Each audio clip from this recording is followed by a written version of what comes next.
I walked through the door of my house, ready to collapse after a 4-day business trip. I was tired, jet-lagged, and the first thing I expected to hit me was the familiar smell of my own space. But something was different. It wasn't the usual scent of coffee brewing or the faint smell of wood polish from my side table. No, this was something far stranger. Lavender. Lavender air freshener, to be specific. The kind you buy from those little home goods stores, all purple bottles and calming scents. I don't even use air fresheners. Not in my house, not ever.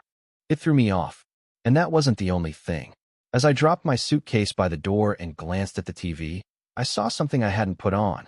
A home renovation show was playing, the kind I'd never cared for, let alone watched.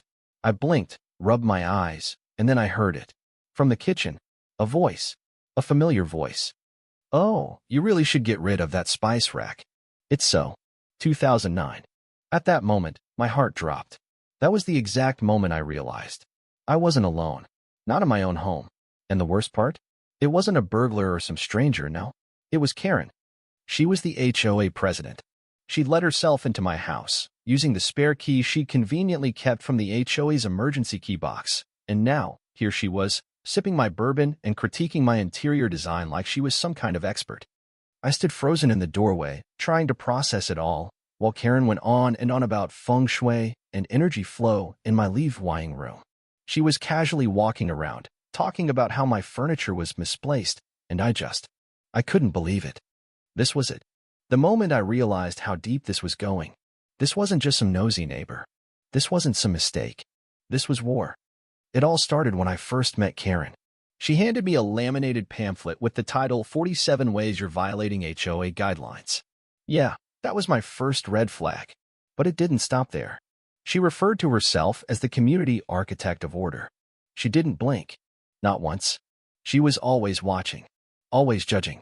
Always showing up, clipboard in hand, towering over you in 3-inch heels, like she was about to give you a lecture on running a neighborhood, as if she owned it. And, for all intents and purposes, I guess she did. But I didn't care. Not until the moment I walked into my own kitchen to find her there, stirring a cup of tea with my spoon, as if she were the lady of the house. I honestly thought I had walked into the wrong place. But no, there it was. The picture of my nephew on the mantel, the dumb cactus on the windowsill I kept forgetting to water, the scar on the hardwood floor where I dropped a toolbox last summer. This was my house. But Karen? She was treating it like she was preparing it for an open house she was about to sell. "Karen?" I asked, completely baffled. She turned around casually, holding my mug like it was part of her collection. "Oh, hello, Ethan," she said, smiling like we were old friends catching up over brunch. "I just popped in to make sure everything was all right. You know, property checks." "Property checks? What the hell?" She kept going on, saying how the HOA had a spare key for emergencies, how she thought it would be a good idea to make sure no one had broken in while I was away. But the thing is, she was the one who broke in. I couldn't believe it. I stood there, trying to stay calm. "You broke in?" She looked at me like I was the one who didn't understand. "It's not breaking in if you have a key, dear. It's part of our safety initiative. Page 14 of the homeowner handbook." I didn't have that handbook. I didn't even know I was still part of the HOA. I had opted out of it months ago, after she tried to fine me for planting sunflowers near my fence. She said they attracted bees and bees weren't community-friendly. But she either ignored the paperwork or shredded it, and kept the key anyway. She finally left after I repeated the word police 3 times. But before she walked out, she had the nerve to tell me, "You should really reconsider that backsplash in the kitchen. It's depressing." The door slammed shut, and I locked it behind her. I sat down on the couch, numb, trying to convince myself it was a one-time thing. Maybe she was just nosy. Maybe she meant well, in some bizarre, Karen-esque way. But then the next morning, I noticed something off. A framed photo on my desk had been moved just a little. Barely noticeable. But I knew. I knew something was wrong. Then I checked the trash. A takeout container I didn't remember tossing. Thai food. I hadn't eaten Thai in a week. It was happening again. That night, I set up a motion camera in the hallway. I didn't tell anyone. I didn't want to be that guy. But it wasn't long before I found more signs. A banana gone missing from the bunch, a couch cushion turned upside down, and a roll of toilet paper replaced with one from a different brand. And when I checked the footage, there she was. Karen. Walking into my house at 2:38 p.m., carrying her tiny poodle like a badge of office, strutting through my leave-wying room like it was a showcase. She picked up a book off the shelf, scoffed at it, used my bathroom, and then left 12 minutes later. I watched it over and over again. My heart raced.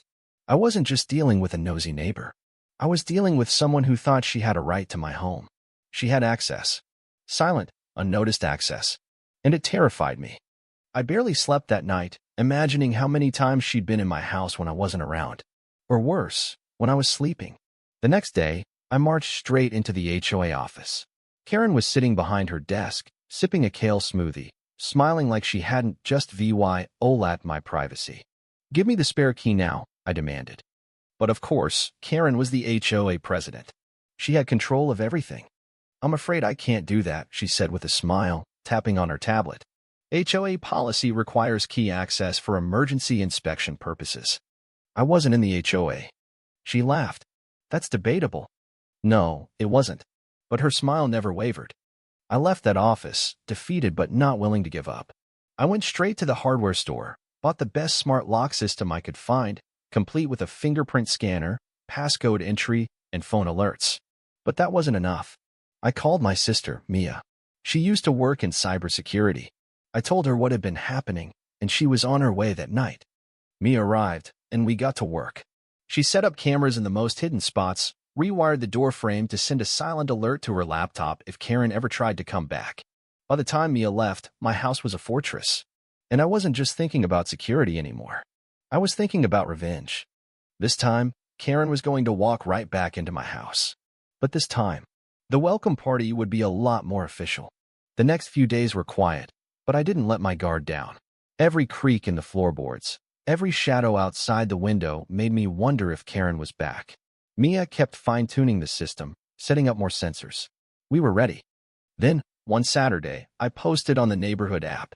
I told everyone I was going to a family wedding out of state. A decoy. I even parked my car a few streets away to make it seem real. We didn't have to wait long. At 2:14 p.m., Karen's familiar SUV rolled into my driveway. She stepped out, wearing her usual pastel blouse and wide-brimmed sun hat, looking like she was going to brunch with a senator. She walked up to my porch, inserted the master key, but it didn't turn. She frowned, tried another. Same thing. And then, Karen did something I didn't expect. She pulled out a lock-picking kit. At that moment, I knew she'd crossed the line. She wasn't just snooping anymore. She was breaking the law. When she finally got the door open, she strutted in like she owned the place. But this time, the cameras had her. The motion sensor went off. Mia gave me a nod. I dialed the non-emergency police line. "Ma'am," the officer said as Karen opened the door. "We've received reports of unauthorized entry." Karen looked up at the officers, then turned to me, her face going white as a sheet. I looked her dead in the eye. "You broke into my home. Multiple times. It's all on camera." She struggled, screamed, but the officers weren't havwaying it. And just like that, Karen was arrested. The neighbors watched in stunned silence, but inside, I felt. The Y indicated. I was finally free of her. The video of Karen's arrest went viral. By morning, it had 30,000 views, and the local news had reached out. But as Karen screamed in her holding cell, I was already thinking ahead. The HOA wasn't done with me. And I wasn't done with them. What followed was a battle. A legal war. An unrelenting fight to not only take down Karen, but to dismantle the corrupt system she built. And the best part? I was ready. It wasn't just about getting back at Karen anymore. It was about the community. The neighbors who had been silenced, bullied, and taken advantage of. Together, we could bring down the system. Together, we could make it right. But that wasn't the end. Karen wasn't going down without a fight. And when she came back, she didn't come quietly. But that's a story for another time. So, what do you think? Did I do the right thing? Let me know in the comments. Should I have taken a different approach? What would you have done if you were in my shoes? Let's talk about it.